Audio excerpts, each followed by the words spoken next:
just talk about getting ready for another season. Expectations for this year.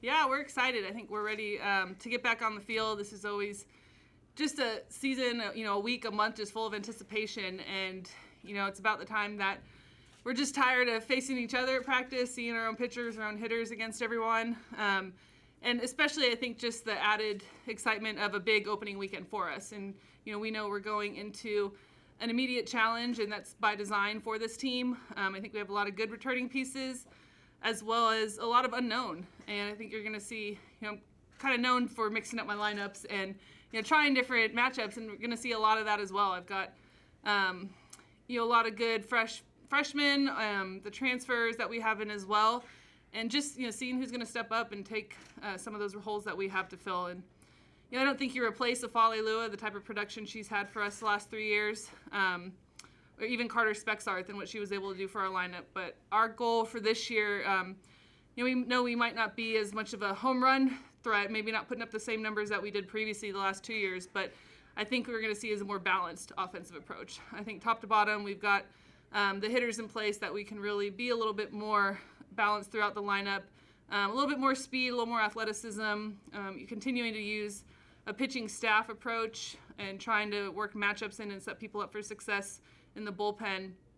And then an improved defense, and that's really kind of been the goal overall through the offseason, is just being more balanced overall through the 3 phases, through our defense, offense, and our pitching, and really worked hard on that. Coach Bratton took the lead on that this offseason, and I think just bringing in more competition has really helped. I went from 5 infielders last season really to work with, and now I've got 14. So a lot more competition at practice, a lot of people pushing each other, and we're excited to see what they can do once we get out between the lines. Mia, it seems like she's been here for a decade. She has. And, well, then you got Montana. You saw her in recruiting as an assistant. You've seen her whole development as a head coach. Mm-hmm. What she meant to this program the last 4 or 5 years? Just to, not just the numbers, but just like Joel mentioned, her almost like an added assistant coach out there. She really is. Mia's going to be so tough to replace, and not even just the production on the field. She's so much more than the numbers and the records and the awards that she's received. And she really is, at this point, an extension of our coaching staff and of myself. And she knows what the expectations are. She'll call the team in the middle of practice. She'll stop a drill and call them in before I do.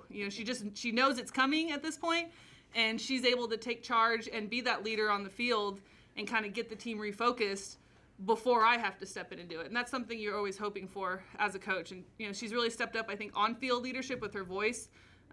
She's always led by example in her work ethic. And, you want your best player to be one of the hardest workers out there, and that's always been Mia.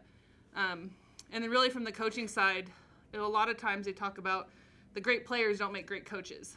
And Mia is not that player. She's going to make an excellent coach one day just because of her attention to detail, how much she cares about people around her. I think that's really important to her as well. And she's one that I can trust. If I'm in a cage with the hitter, if DJ's in a cage with another hitter, Mia can be in the third cage with the freshman, and really talk them through the exact same process that we're working on. She gets it. She knows the expectations. She knows how to make adjustments. She knows what it's like to be in those situations. And so just really, I think, a lot of trust both ways between our coaching staff and Mia. You mentioned her wanting to be a coach. Do you want her to be a coach here, or are you kind of tired of her right now? Oh, no. We'll keep her as long as we can. And, with that, there's a couple things, that we have to kind of get in place. But she has 1 more year to finish her master's. She's working on her master's right now. And so we're hoping we're able to keep her around and let her finish her master's here. But that's to be decided. Justin was talking about how when she was in high school, she was in 10th grade, and Mia still kind of took her under her wing and helped her out a bit. Did you kind of see that from Mia coming in from high school, that she had the chance to be a true leader just based off her high school experience? Yeah, I think a lot of that, you typically see it with catchers a lot too. I think it's definitely a natural leadership position for them, and she's always had that ability, even when it didn't matter if she was a younger player, because she's always played up. I think when she committed here, she was in the 7th grade, and she's been a Bulldog longer than I have. She understands the work ethic it took her to get there. She's always played up. She's not afraid to speak up or to call out somebody older than her. And now she finally is in that older upperclassman leadership position. I think it's all just kind of come full circle. But yeah, I think she did that well from a young age. She stepped in, wasn't afraid to speak up, to use her voice, to lead by example, and just knowing, I think she's in touch with her abilities, and she understands how good she is, and that comes a responsibility to the team and the people around her. I know y'all have had kind of a whole staff approach in the circle, and I mean, Alyssa is going to be a big loss, I guess, but still there helping out the team. What's your thoughts on this pitching staff this year coming into the season? Yeah, we definitely have some big holes to fill, some innings that we're going to have to fill. It's nice to have Annie Willis back for her 5th year. She's a huge piece, and really the goal is that she doesn't have to throw the bulk of the innings like she did there down the stretch for us. I think she definitely faded towards the end because of the volume that she was throwing for us and having to throw in the midweeks because they were just as important as the SEC series we had on the weekends. So the goal is to take some of the stress off of Annie, and I think Aspen is the number one piece to that, and she's ready. I think she's earned it, she's worked for it, and she's shown it to us really since the end of last season. I think her and Annie are kind of 1A, 1B, and it could be either one of them getting the ball on any day. And we like to mix and match, so they might not get the ball initially, but they're going to get the ball late in the game when we need it the most. We're not afraid to use an opener. I think we used Alyssa Loza that way a lot, especially 2 years ago, where she'd go one time through the lineup, and then you could bring in Annie or you could bring in Aspen, and now they're throwing against a team late in the game, and they're only on their second time seeing them instead of third or fourth. So definitely going to continue to mix and match. Looking for some reliever innings from Grace Fagan, our lefty, as well as Mata Lassi, our transfer. But Mata is one I think that's going to be in the lineup full-time as a offensive threat for us, probably seeing some reliever innings for us in the circle. I think Bree Bauer has a big future for us, a freshman, but this year probably more innings, again, midweek, trying to get her used to the speed to this level and take some of the stress off the others. But she'll get her opportunities out there, trying to get her used to this. And then the big one that I think we're expecting to see a lot from is Kenley Hawk. And she's one that hasn't really seen a lot of innings or great numbers for us so far, but that junior class, Kenley Hawk, Aspen Wesley, Madison Kennedy, Paige Cook, Briley St. Clair, Aquana Brownlee, it's really our core group are now all juniors, and they really have taken just a huge step forward in their maturity, and I think they're hungry and they're ready for it, and Kenley is definitely one of those. She's really kind of worked her way into a 3 spot this fall, and she's going to provide a very different look from Aspen, from Annie. She throws hard, she throws down, and I think that she's one that we're hoping, once we get her out there, she can continue what she's shown us this offseason and take on a bulk of the innings as well. You mentioned some of the holes in the lineup. It sounds like Mata will play full-time, but who do you envision taking over like first base, DH like Shea Moreno, or some other veteran players? To be decided there. I think you're going to see, especially first base, rotating through a little bit. Right now I've got, 7 first basemen that are practicing over there, which is a lot. You'll definitely see Mia over there, which we haven't seen a whole lot, I think, when she's not catching. Probably a platoon of Mia Davidson, of Jackie McKenna, kind of rotating back and forth when Mia's taking a break, get Jackie behind the plate.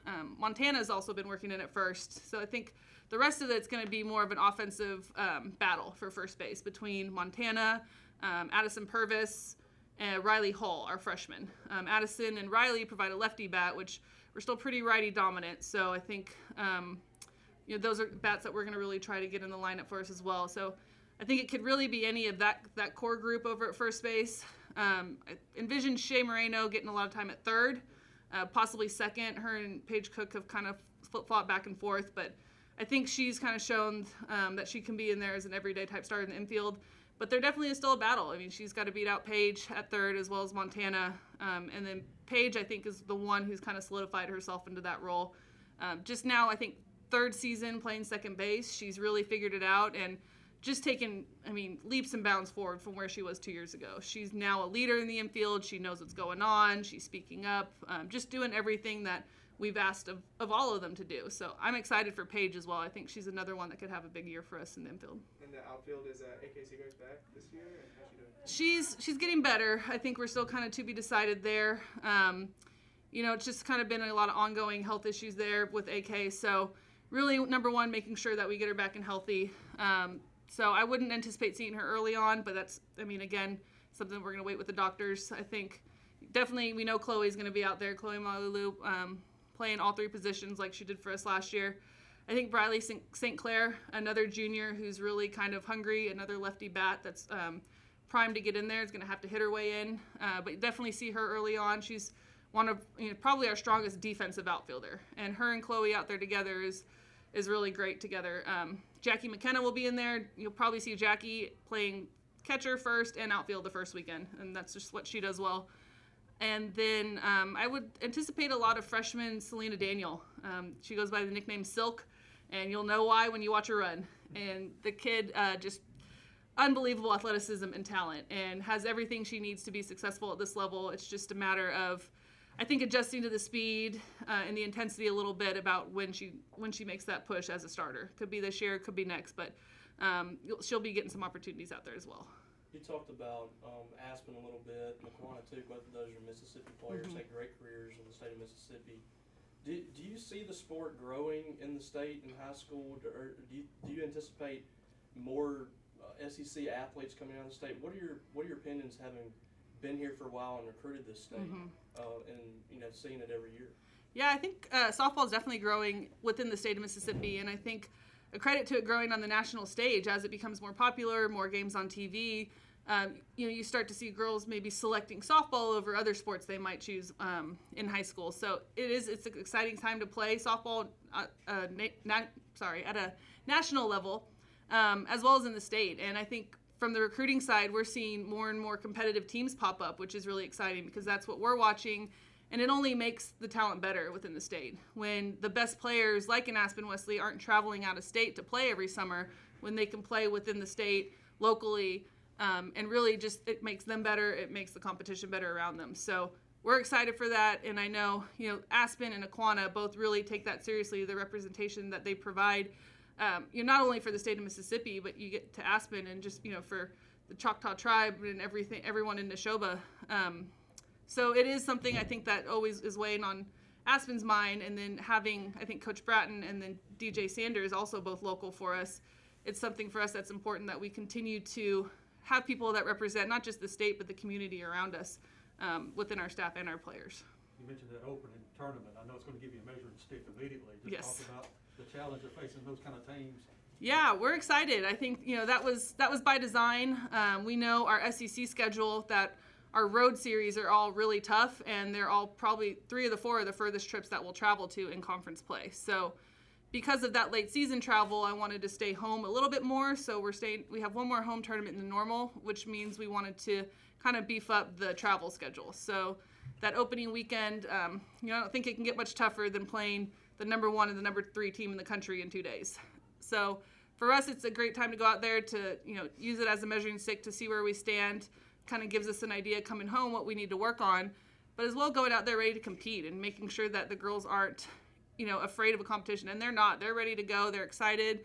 I think just the added competition piece to it that Chloe's younger sister plays for UCLA, and then my ties to Oklahoma. So we're excited about it, and a big piece about it is continuing to make sure that we do not overlook LMU, and knowing that game is those 2 games are just as important as the other 2.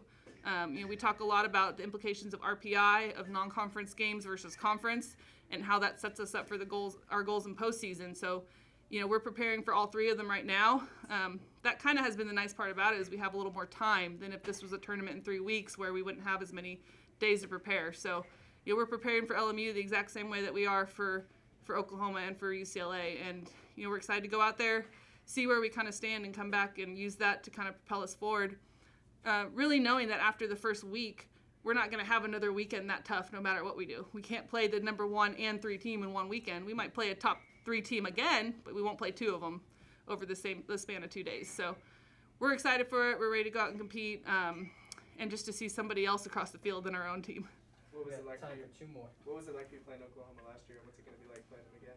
It's always fun, one, just the competition and playing, a perennial powerhouse, a team that's the best of the best. I think it gets our girls used to competing at that level, which is what the SEC is. We're playing a ranked team every weekend in conference play, so I think it's they're number 1, give us a good chance to get ready for that for SEC, and that's why we like to play them. And then 2, from a personal level, just my connection to them, to Coach Gasso. She's just been such a great mentor and leader for me, and helped me get on this path in coaching, and really helped me every step of the way. So for me, it's always nice just to kind of see them. It's almost like a front row seat to pretty cool when you look at it the other way. Like, that was my coach, that was the one I looked up to, and now I'm across from her in the other dugout. And it's something I don't take for granted, that I'm very thankful for that opportunity, and thankful for that relationship. And, that any time she's somebody that I can call if, we're struggling, something's not going right, and she's going to help talk me through it. We were talking about, seeing the attention that baseball, football, women's basketball get. How close do you think, softball is kind of making that next step, and do you think hosting the regional would really help, draw attention to the university and your program? Yeah, I think that's a great point. It's something that we've really been focused on is, the fan support. And we think, we know that the Bulldog fans and that Starkville, the community, want to come out and support Mississippi State. And I think we saw firsthand the impact it can have on our games towards the end of last season. When the COVID protocols were in early on, and the stands were limited, and there really wasn't a whole lot of people there, it was a different vibe. And I don't think it's a coincidence that we went on that 8-0 run when our stadium opened back up, and we had big crowds. We had huge groups of fraternities in right field and huge groups of alumni in center field. And for us, it's the same as walking into Duty Noble for regionals and sitting down and seeing that atmosphere and saying, how do you lose when your atmosphere is like this? And it's a credit to being consistent and being good all the time. And I think that's our goal, is to provide that type of an atmosphere on a smaller scale at a softball field. But the support, we know the fans are hungry to be there. We saw what women's basketball has done the last few years with it. So that's the goal. And the girls, particularly Mia and the older ones, understand that. And when they're out in the community, that they're trying to continue to invite people to the games. A lot of people don't know our games are free.